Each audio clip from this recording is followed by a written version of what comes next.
जिंदाबाद जिंदाबाद।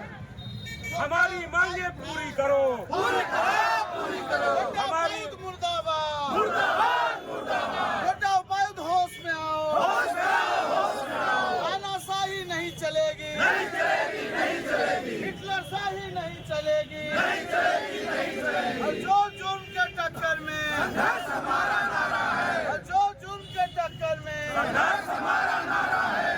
इंकलाब जिंदाबाद, जिंदाबाद जिंदाबाद, शिक्षक एकता जिंदाबाद। जिंदाबाद जिंदाबाद।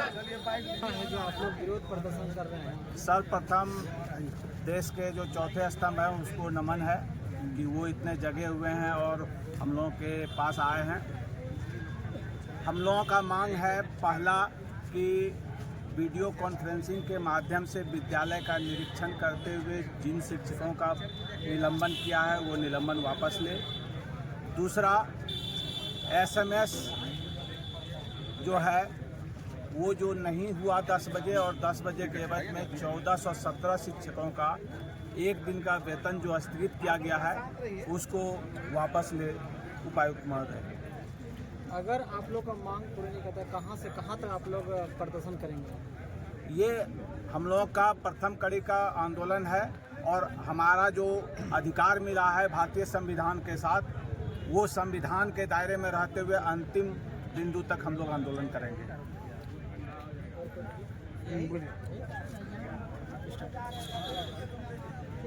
ये गोड्डा उपायुक्त जो शिक्षकों के साथ ये गलत रवैया अपना रहे हैं, इनका हम तमाम शिक्षक उसका मुंह तोड़ जवाब देंगे। हम लोग बहुत सारे डीसी को देखे हैं, ऐसा किसी ने नहीं किया है आज तक। ये कहां से इसका जड़ कहां तक है, ये अपना रुतबा दिखा रहे हैं। इसका गोड्डा जिला में ये चलने वाला नहीं है और हम लोग इसका अंतिम लड़ाई लड़ेंगे। गोड्डा की धरती से लेकर राज्य की धरती तक जाएंगे इसके विरुद्ध में और आवाज़ बुलंद करेंगे और इसको भगा के रहेंगे हम। और शिक्षा विभाग के जिला शिक्षा पदाधिकारी के माध्यम से हम लोगों को ये सूचना दिया गया टेलीफोनिक कि उपायुक्त महोदय समझौता करना चाहते हैं और आज जिला शिक्षा पदाधिकारी इस बात से मुकर गए कि डीसी साहब समय नहीं दे रहे हैं। तो वो हम लोगों के साथ एक नाटक के रूप में ये कर रहे हैं, हम लोगों को गुमराह कर रहे हैं। हम लोग इससे विचलित नहीं हैं और उनको अंतिम में झुकना पड़ेगा या नहीं तो यहाँ से हटना पड़ेगा। शिक्षक एकता जिंदाबाद, जिंदाबाद जिंदाबाद, शिक्षक एकता जिंदाबाद। जिंदाबाद जिंदाबाद। डीसी साहब का कहना है कि 10 बजे तक एसएमएस करेंगे, तो 10 बजे तक हम एसएमएस करने के लिए जितना भी स्कूल है सब स्कूल के हेडमास्टर को बच्चे को 9 बजे तक ही बुलाना पड़ेगा। 9 बजे तक ही बुला के उनका प्रवेश बंद कर दिया जाएगा, तब हम 10 बजे तक एसएमएस कर सकते हैं। लेकिन झारखंड और पूरे भारतवर्ष में अधिकतर गांव है और गांव में स्कूल है, गांव में गार्जियन बहुत गरीब हैं। 2 जून का रोटी बहुत मुश्किल से जुटाते हैं वो, और 2 जून का रोटी जुटाने में वो अपने बच्चों का सहयोग लेते हैं। बार बार मीटिंग बुला के उन लोगों को हम कहते हैं कि बच्चा को टाइम पर स्कूल भेजिए, लेकिन गार्जियन को लोभ होता है बच्चे के काम से।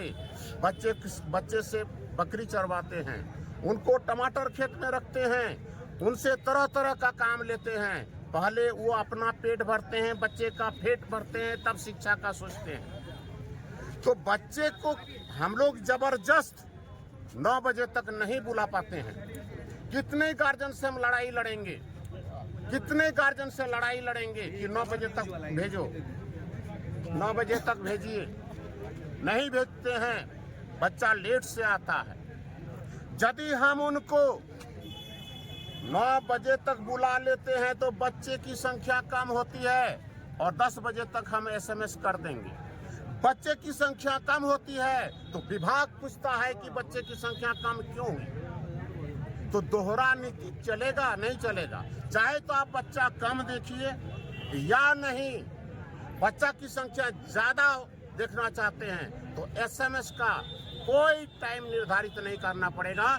दिन भर में हम कभी भी SMS कर सकते हैं, आपको SMS मिलेगा।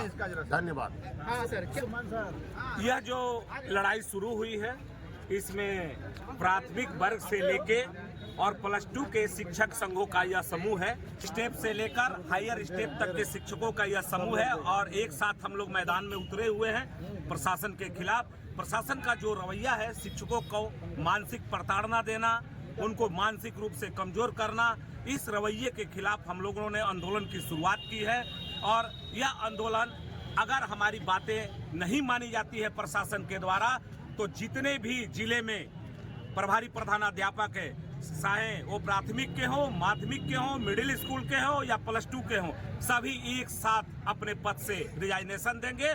हम लोग सहायक शिक्षक हैं और पठन पाठन का कार्य जारी रखेंगे, लेकिन प्रभारी का कार्य नहीं करेंगे। कि तमाम 1600 विद्यालय जो प्रधानाध्यापक है वो अपने पद से इस्तीफा देंगे।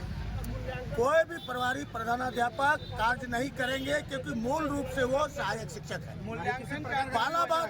दूसरा बात है, 7 तारीख से माध्यमिक परीक्षाओं का या +2 का मूल्यांकन हो रहा है।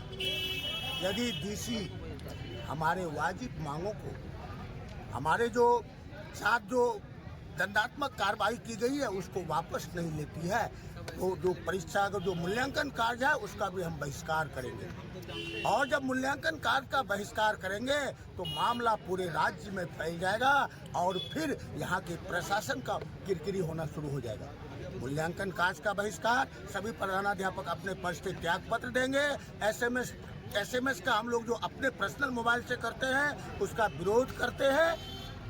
इन सारे बातों को शीघ्र ही प्रशिक्षण जो हो रहा और मोबाइल से जो वीडियो क्या बोलता है उसको वीडियो कॉलिंग के द्वारा जो निरीक्षण हो रहा है, ये फैशन जो फारस जो है इसको बंद होना चाहिए। आपको निरीक्षण करना है, ऑफलाइन निरीक्षण किया जाए।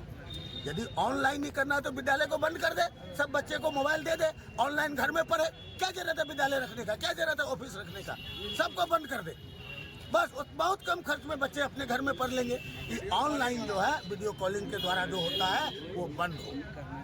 सभी को बहुत बहुत धन्यवाद। प्रेस वाले को भी।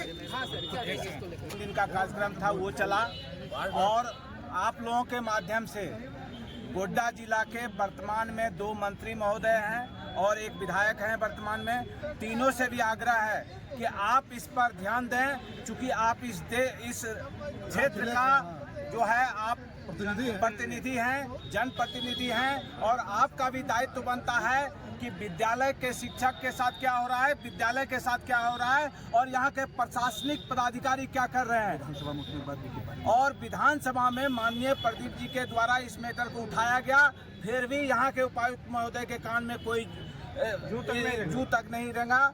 तो अब मंत्री महोदय से आग्रह है। और दूसरी बात, आप लोगों के माध्यम से यहाँ के माननीय मुख्यमंत्री को भी इसकी सूचना जाना चाहिए, क्योंकि उनका भी विधानसभा का सुंदरपाड़ी क्षेत्र गोड्डा जिला का है और गोड्डा जिला में ये काम हो रहा है।